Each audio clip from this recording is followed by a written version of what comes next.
a friend of mine audition for the Steve Jobs movie. Oh. Which they're making. And Vin Diesel is playing Steve Jobs. No, he's not. He's going to this planet where it's really dark. And there's these aliens. And they can see in the dark. Nobody else can see in the dark. Except Vin Diesel, because he was in a prison. Steve Jobs went to this prison. And his eyes shined up. Another crazy thing about Steve Jobs was when he was in that ballroom. And the Ghostbusters came. And they trapped him in that thing. And then the concierge of the hotel was like, I had no idea it would be that expensive. I won't pay it. And then Bill Murray was like, well, we can just go ahead and put Steve Jobs right back in there. And then the concierge was like, all right, I'll pay it. You know, another great Steve Jobs moment for me was when he was on the when he invented the ZF-1 and he was trying to sell it to the Mangalores and he wanted this 4 stones. And the Mangalores didn't bring him the stones. They brought him an empty case, right? And he had to explain using his math skills. So he was like, 0 stones, 0 crates! And they didn't get it. They were mad. And they said that we're warriors, we're not merchants. And then when he explained the 0 crate situation, they were like, we risked our lives, you owe us something. And then he said, oh, I guess you are merchants after all. And then he left them 1 crate. Either that... My favorite thing of Steve Jobs is when...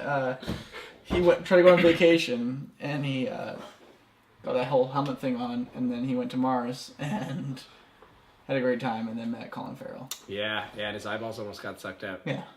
But don't worry, Quado lives, and that was fine. Stall the reactor. It's almost like the time that he was on board the Titanic, and he fell in love with Leonardo DiCaprio.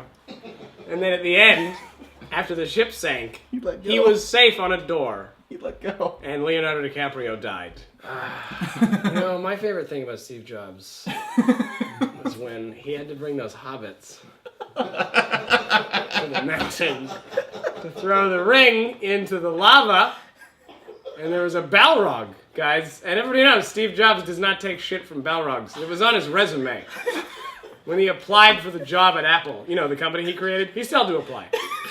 I mean, it was either that or his ability to you know, when he lost his brother, it was a problem because he was always really okay with tunes in the real world. But a tune killed his brother, so he became such a sourpuss. And it affected his ability to solve cases. He used to be the guy, he was always on the case for the tunes, fighting for them. And then, you know, his brother was killed by a tune, dropped a safe on his head. Teddy. His brother's name was Teddy and he died. After that, he went straight to the drink, as all good detectives do. Couldn't live his life. But then, it took a rabbit named Roger, who was framed by that same tune that killed his brother. My favorite thing about Steve Jobs is when he said, I can't do it. I can't do it. I can't do it anymore. I don't know, we got on this tangent.